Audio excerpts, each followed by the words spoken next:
Hello, everyone, and welcome to today's webinar, ExpiSf Expression System, a chemically defined baculovirus-based expression system for enhanced protein and virus production in SF9 cells, presented by Dr. Kenneth Thompson, R&D Manager, Cell Biology at Thermo Fisher Scientific. I am Christy Jewell of LabRoots, and I'll be your moderator for today's event. This presentation is brought to you by LabRoots and sponsored by Thermo Fisher Scientific. For more information on our sponsor, please visit thermofisher.com.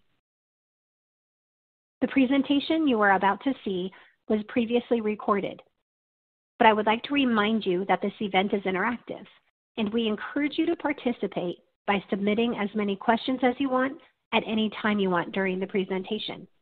To do so, simply type them into the Ask a Question box and click Send. Dr. Thompson will be answering the questions via the email address you provided at the time of registration. Now, if you have any trouble seeing or hearing the presentation, click on the Support tab found at the top right of your presentation window, or you may report your problem by using the Ask a Question box. This presentation is educational and thus offers continuing education credits. Please click on the Continuing Education Credits tab located at the top right of your presentation window and follow the process to obtain your credits. I would like to introduce today's speaker, Dr. Kenneth Thompson. Dr. Thompson is the R&D Manager in the Life Science Solutions Group at Thermo Fisher Scientific in Frederick, Maryland. Dr. Thompson leads a team of scientists focused on developing new products for cell biology applications, including baculovirus-based insect systems for protein expression and virus production. Dr. Thompson received his Ph.D. in molecular and cellular biology and B.S. in biological sciences from the University of Maryland, Baltimore County. Dr. Thompson will now begin his presentation.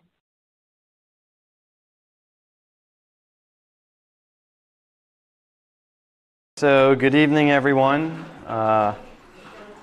I am going to tell you about our most recent addition to the ExpiSf line of protein expression products, to our ExpiSf system. And before I tell you about the system, so a lot of people in here may not work with insect cells, so I thought I'd start with why insect cells. So they're a suitable host for expression of intracellular proteins, multimeric proteins, VLPs, viral vectors, and some proteins that are known to be toxic to mammalian cells. This is a transducible system, so they rely on baculovirus, which has a capability of carrying large amounts of DNA payload. These proteins are produced, they have post-translational modifications made to them, and this serves many purposes for structural and functional studies. And the cells are easy to grow, so no CO2 required, and they're maintained at temperatures around 27 degrees. And then additionally, there's lower reagent costs associated with working with insect cells, thinking about, you don't need a lot of plasmid DNA once you make your baculovirus. That generally is enough to provide you your needs for multiple runs. So this is an established platform using insects, so a known number of vaccine and other therapeutics are currently produced within insect cells. So shown in this table, you can see some, a list of various veterinarian vaccines, human vaccines, and human therapeutics. I'd like to call out the last guy there, Glybera. So that was the first AAV-approved therapy in Europe for treating lipase deficiency disorder, but that was made in SF9 cells. All right, so just to give you guys an overview, if you haven't seen this in a while, I just wanted to go through how this system works and how it's a little bit different from your mammalian transduction systems. So you start with your gene of interest cloned into a P-fastback vector. We then use E. coli, so you transform that vector into the bacteria that contain the necessary cellular machinery to mediate a transposition-based event which puts your gene of interest into the backmid DNA genome. You then use blue-white screening in E. coli to pick clones that receive the gene of interest. Isolate the recombinant DNA backmid. Once you have your backmid, you then transfect that into the insect cells. The insect cells then produce high titers of this recombinant baculovirus. And once you have your baculovirus, you are then ready to proceed downstream to infect your insect cells for recombinant gene expression. All right, so for the ExpiSf system, we took on a systems-based approach, we like to say, looking at the various components. And so we took our SF9 cells and were able to adapt them to a chemically defined media. And what we saw here was much higher cell growth. This system also comes along with a protein expression booster in the form of an enhancer, a new and improved transfection reagent, along with a faster streamlined protocol. The one thing we didn't really change in this system was the upfront work that I just showed you with the back-to-back cloning, so the way you make your backmid in bacteria. And all of this translates to more protein, more consistent yields, and in less time. But just so you know, we do offer this system in as a starter kit, and so you can purchase all the reagents that you need ready to go, consistent of our media, the cells, the transfection reagent enhancer, the cloning kit, as well as Optimum, which is the complexation reagent for the enhancer. All right, so now I'm going to take you through each component and tell you about the individual attributes that we identified and show you some of the performance out of the system. Starting with the media, so this is the first chemically defined insect cell media on the market. It's yeastolate free, chemically defined, AOF, serum free, and protein free. We currently manufacture it under CGMP conditions. It comes ready to use, no supplementation required, and it supports all aspects of the insect system, from virus generation to cell growth to protein expression. It's formulated to support high-density SF9 cell growth, and it shows consistent growth over multiple passages. So the graphs to the right show the upper one, the much higher density compared to other yeastolate-containing medias. And in the solid blue line in the bottom right graph, you can see the over passages, the consistent doubling time of the cells. And we also offer this in a dry format, which I'll touch on in a second. All right, so getting back to the cells, these are actually derived from our original Gibco SF9 cell line. We adapted them to the chemically defined media and found that they grew to high cell densities with max VCDs of around 20 million cells per mil. They have an approximate 24-hour doubling time, and they've been optimized for high cell density infections, so we can actually infect these guys all the way up to 5 million cells per mil. And they show stable growth and expression profiles over 20 or more passages. So bottom left graph, low versus high passage, similar growth performance, and as well as looking at protein titers. And the media itself shows very good lot-to-lot variability. So this was 4 different lots of the media. You can see similar growth kinetics across a growth curve over a week of culture. And also looking at the different lots expressing GFP in this case, you can see that we see similar protein titers. So, reducing the lot-to-lot consistency that we've seen in other insect medias in the past, this chemically defined media really has addressed that issue. All right. So as mentioned a second ago, we offer this in a dry powder format as our advanced granulation technology, or AGT. This comes auto pH, auto osmo, with a fast dissolution and mix time. And this AGT, compared to the liquid format, we've been able to show that it shows similar growth and similar protein expression runs. So I'll note that this is currently offered not as a catalog product. It's a custom product, but if you're interested, reach out to us and we can put you in contact with the right people. All right, and excitingly, we actually also brought with this a new and improved transfection reagent. So this is a cationic-based lipid formulation.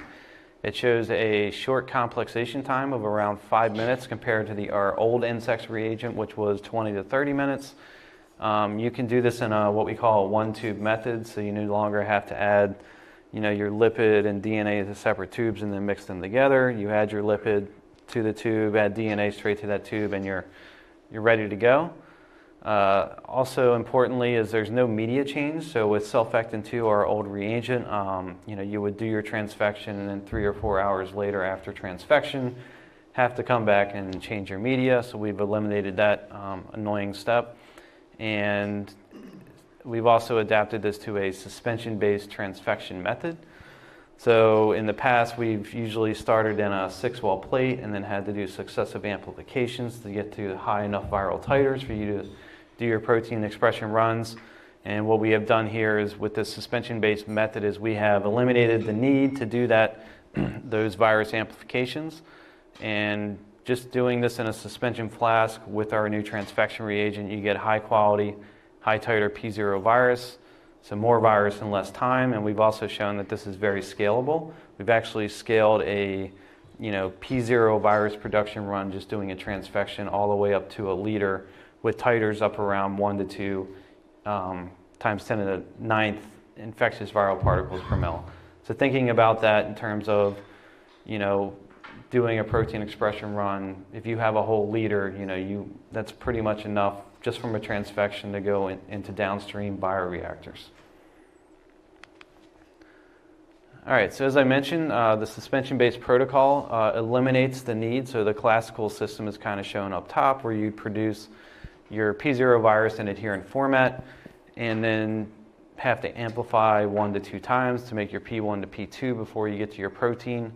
But with our new and improved ExpiSf protocol, you make P0 virus in a couple of days and you're ready to proceed to your downstream protein expression runs. So cutting from almost 20 days down, essentially cutting the time to protein in half here. All right, we also bring along here the first insect protein expression booster in the form of an enhancer. So this enhancer is chemically defined, AOF. It's actually, taking the system all together, it's very important to include this to get the optimal performance.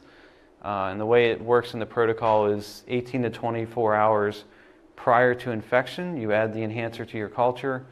The next day, you infect with your virus.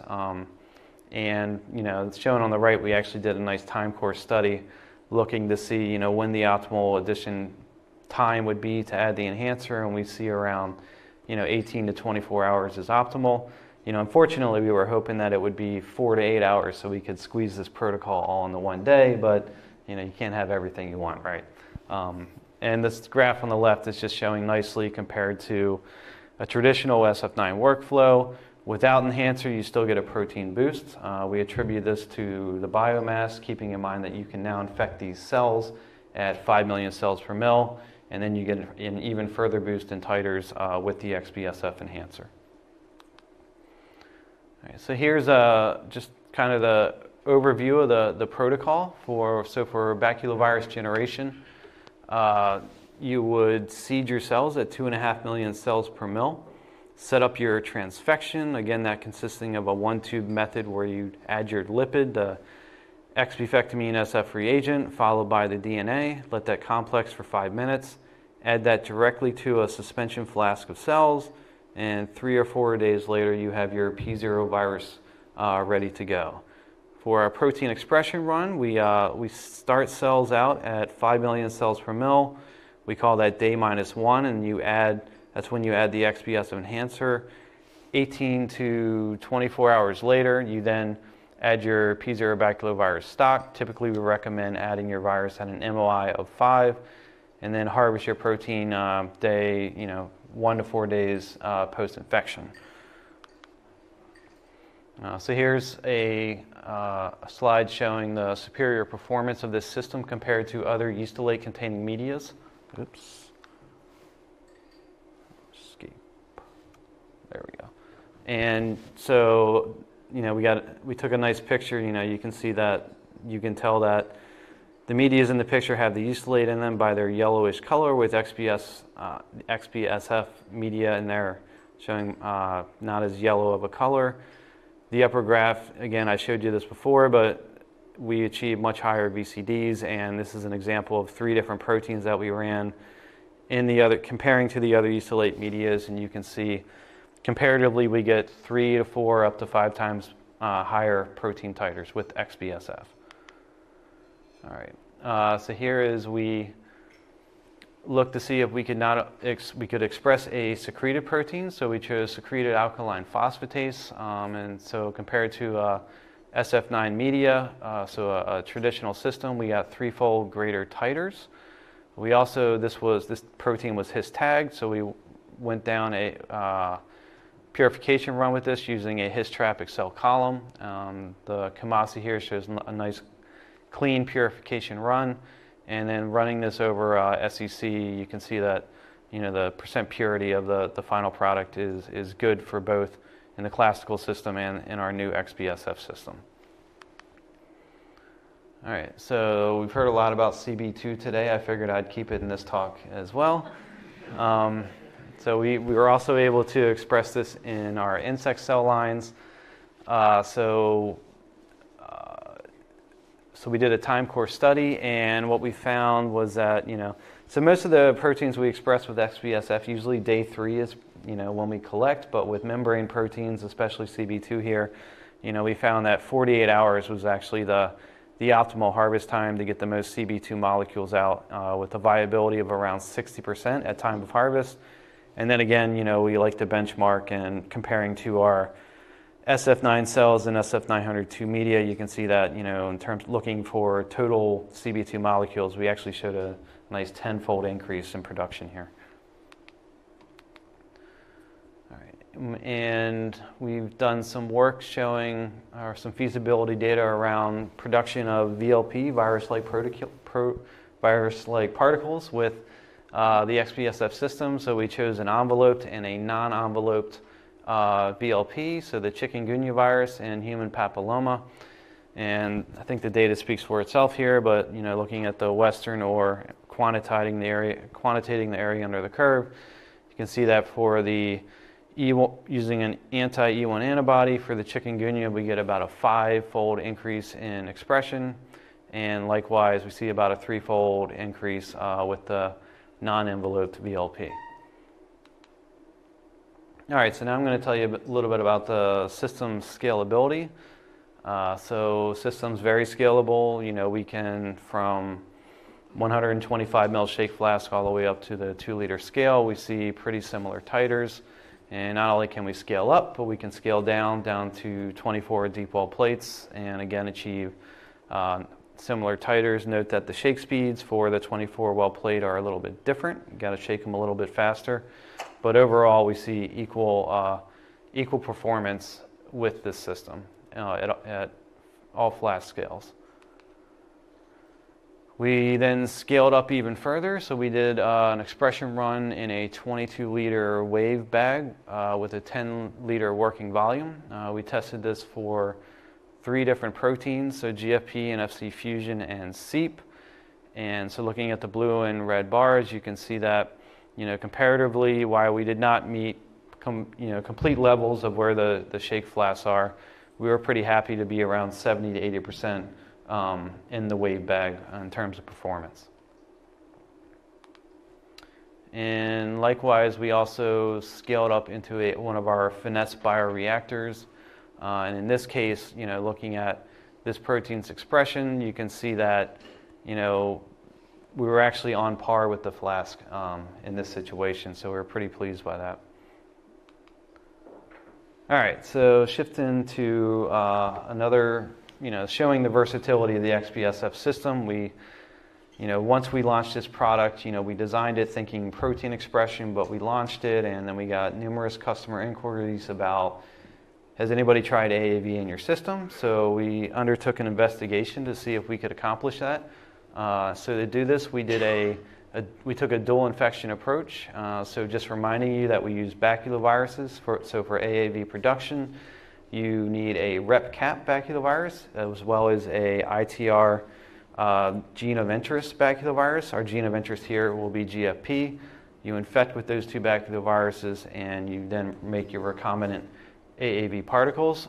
So work I don't have time to show you that today, but we did a bunch of DOEs looking for, optimal conditions in terms of seeding densities, MOIs for what would give the best viral titers here.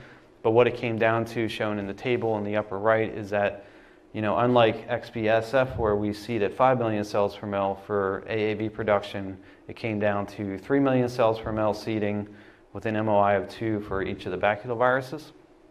All right. So to the results, we tested XPS system production for two serotypes, serotype 2 and 6, with and without enhancer.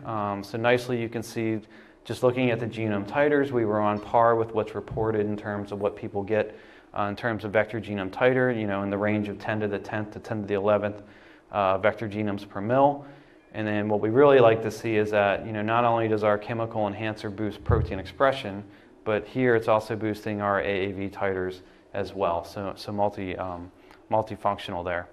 And then for comparison's sake, we compared this also to SF9 cells and SF902 media following a published protocol. And you can see that, both ExpiSf and SF902 produce high viral titers for both serotypes.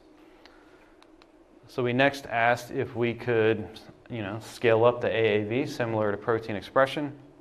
So shown in the upper right, you see similar growth kinetics through the expression runs for the Finesse 3-liter bioreactor compared to shake flasks. And on the bottom left are the AAV genome titers.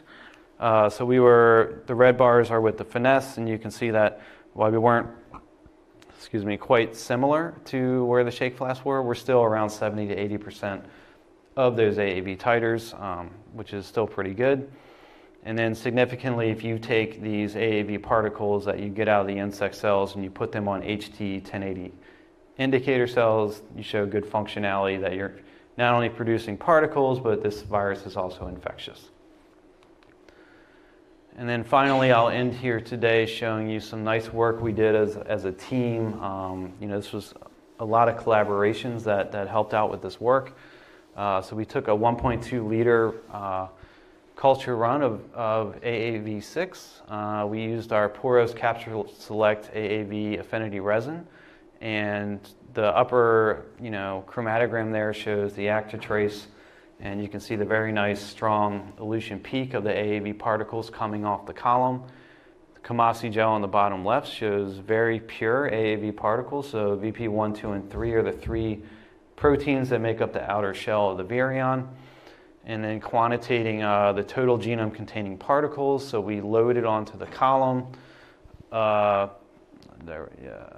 So what we loaded onto the column and what we eluted, we actually got about a 60% recovery in doing the math.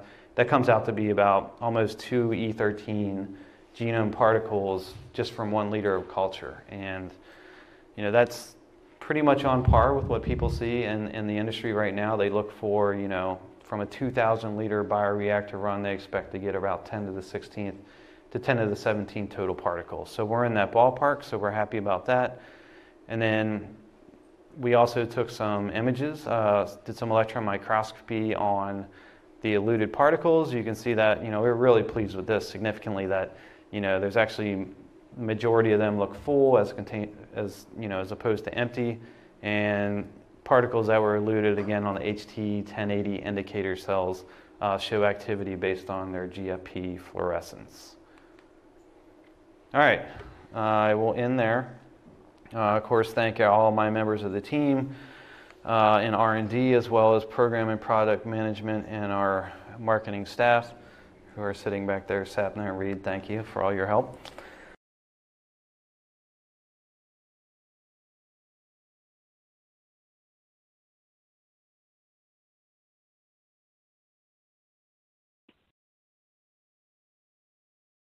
A big thank you goes out to Dr. Kenneth Thompson for his excellent presentation. Now, if you do have any questions you would like to ask Dr. Thompson, please type them in the Ask a Question box on the far left of your screen. Dr. Thompson will be answering the questions via the email address you provided at the time of registration. We would also like to thank LabRoots and our sponsor, Thermo Fisher Scientific, for underwriting today's educational webcast.